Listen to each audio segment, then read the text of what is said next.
ভিডিওর শুরুতেই আপনাদেরকে দেখাচ্ছি মাছের মাথা। ভাবছেন কেন মাথা দেখাচ্ছি? তো বন্ধুরা, এটা হচ্ছে আর মাছের মাথা। আর মাছ আমরা তো খেয়েই থাকি, কিন্তু মাথা অনেকেই খেতে চান না, কারণ এই মাথায় কিন্তু সেরকম মাছ থাকে না। তো বন্ধুরা, আর মাছের মাথা বাড়িতে যদি নিয়ে আসে কিভাবে রান্না করবেন, চলুন আজকে সেটাই আপনাদের সাথে শেয়ার করে নিই।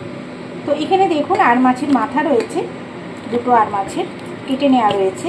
আর এই মাথাগুলোকে প্রথমে নুন হলুদ মাখিয়ে নিয়েছি। এবার মাথাগুলোকে একটু ভেজে নেব। এখানে কড়াইতে সর্ষের তেল দিয়ে দিয়েছি। তেলটা খুব ভালো মতো গরম করে নিতে হবে, খুব ভালো মতো গরম করে নিতে হবে। আর কড়াইটাকে কিন্তু গরম করার পরই আমি তেল দিয়েছি, কেননা কড়াই গরম না হলে যদি তেল দিই তাহলে কি হয়, মাছ বা মাথা যাই ভাজি না কেন কড়ার গায়ে আটকে যাবে। তো দেখুন, তেলটা গরম হয়ে গেছে। এবার মাছের মাথাগুলো ভেজে তুলে নেব।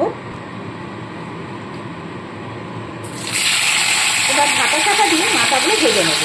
মাথাগুলো যতক্ষণ ভাজা হচ্ছে আপনাদেরকে দেখিয়ে দিই এখানে আমি কোন কোন সবজি নিয়েছি। এখানে আলু নিয়েছি, বেগুন নিয়েছি, শিম নিয়েছি, আর নিয়েছি এখানে মূলো। কারণ শীতের সময় এসব সবজি দিয়ে রান্না করলে কিন্তু খুবই ভালো লাগে। তো এই সবজিগুলোর সাথে কিছু কাঁচা লঙ্কা চেরাও আছে। আর এই সবজিগুলো দিয়ে আমি এই মাছের মাথা দিয়ে করব আজকে চচ্চড়ি রান্না। চচ্চড়ি রান্না আমরা ছোট মাছ দিয়ে করি, তো এই মাছের মাথা দিয়ে কীভাবে চচ্চড়ি রান্না করে সেটাই কিন্তু আজকে আপনাদের সাথে আমি শেয়ার করে নিচ্ছি। এখানে দেখুন, একটা বড় সাইজের পেঁয়াজ কুচিয়ে নিয়েছি।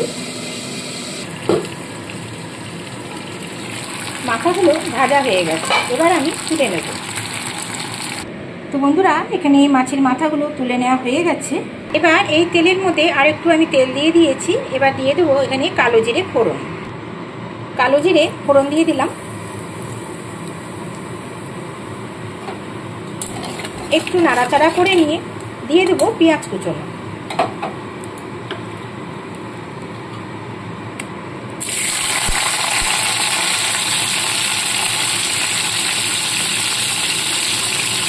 পেঁয়াজটাকে হালকা করে একটু ভেজে নেবো, সামান্য ভাজবো। পেঁয়াজটা ভাজার সময় আমি অল্প একটু রসুন থেতো করে এর মধ্যে দিয়ে দিলাম। চচ্চড়ি রান্না করতে গেলে একটু রসুন থেতো করে দেবেন, তাতে কিন্তু চচ্চড়ির স্বাদটা অনেকটাই বেড়ে যায়। তো রসুন আর পেঁয়াজটা হালকা ভাজা করে এখানে এক এক করে কিছু মশলা দিয়ে দেবো। চলুন সেটা দেখিয়ে দিই। দেখুন, দিচ্ছি ধনে গুঁড়ো। ধনে গুঁড়োটা এই চচ্চড়ি রান্নার অবশ্যই লাগবে। এখানে আমি ছোট চামচে 2 চামচ ধনে গুঁড়ো দিলাম। দিচ্ছি পরিমাণ মতো লবণ, দিচ্ছি হলুদ গুঁড়ো, দিচ্ছি লঙ্কার গুঁড়ো, দিচ্ছি সামান্য চিনি। এবার অল্প করে জল দিয়ে দেবো, যাতে মশলাটা পুড়ে না যায়। মশলাটা এবার অল্প করে ভেজে নেব।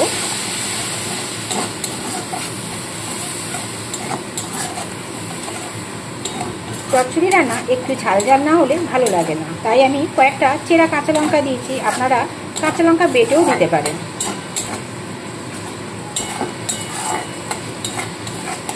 মশলাটা হালকাভাবে ভেজে নিয়ে এর মধ্যে কেটে রাখা সবজিগুলো সমস্ত দিয়ে দেবো।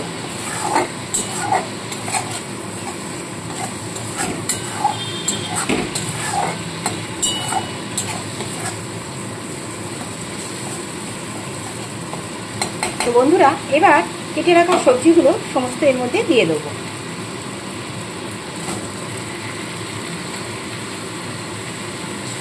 আঁচটা কিন্তু আমি এই সময় কমিয়ে রেখেছি।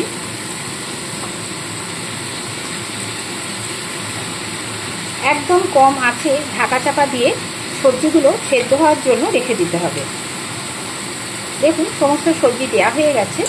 এবার মশলার সাথে খুব ভালো করে মাখিয়ে নেব।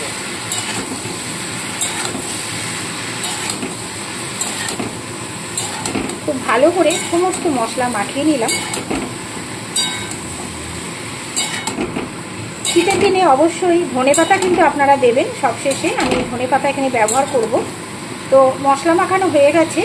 এবার সবজিগুলোকে এক জায়গায় জড়ো করে এইভাবে ঢাকা চাপা দিয়ে একদম কম আঁচে সেদ্ধ হতে দেব।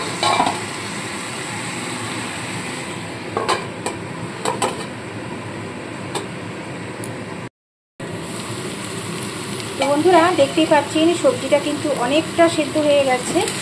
তো একটু উল্টে পাল্টে দেবো। আর এবার এর মধ্যে মাছের মাথাগুলো দিয়ে দেবো।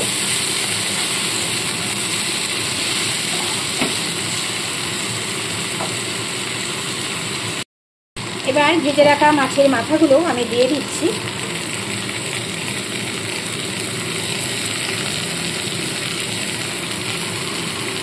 মাছের মাথাগুলো দিয়ে ভালো করে নাড়াচাড়া করে নেব। আর মাছের মাথাগুলো নাড়তে নাড়তে কিন্তু ভেঙে যায়।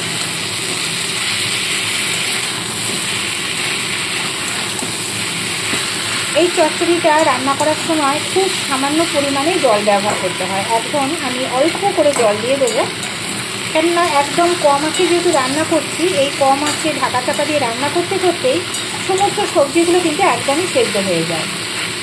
তো খুবই জল কম দিতে হবে। তো দেখুন ভালো করে মাছের মাথা দিয়ে নাড়াচাড়া করে নিয়েছি। এবার একদমই অল্প পরিমাণে এখানে আমি জল দিয়ে দেবো।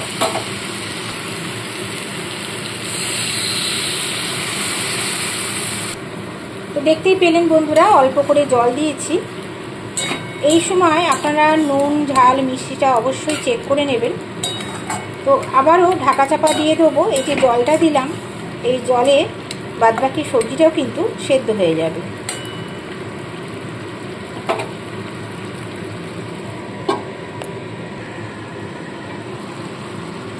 তো বন্ধুরা চচ্চড়ি কিন্তু হয়েই এসছে। তো দেখতেই পাচ্ছেন এখানে আলু সবজি সমস্তই সেদ্ধ হয়ে গেছে, খুব ভালো মতো সেদ্ধ হয়ে গেছে।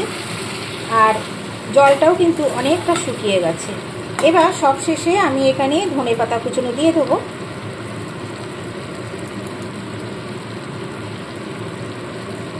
ধনেপাতা কুচনো দিয়ে একটু ভালো করে মিশিয়ে নিয়ে আমি নামিয়ে নেব। তো আর মাছের মাথা দিয়ে দেখতে পেলেন কিভাবে চচ্চড়ি করতে হয়। তো আপনারা অবশ্যই এইভাবে আর মাছের মাথা দিয়ে চচ্চড়ি অনায়াসেই বাড়িতে করতে পারবেন।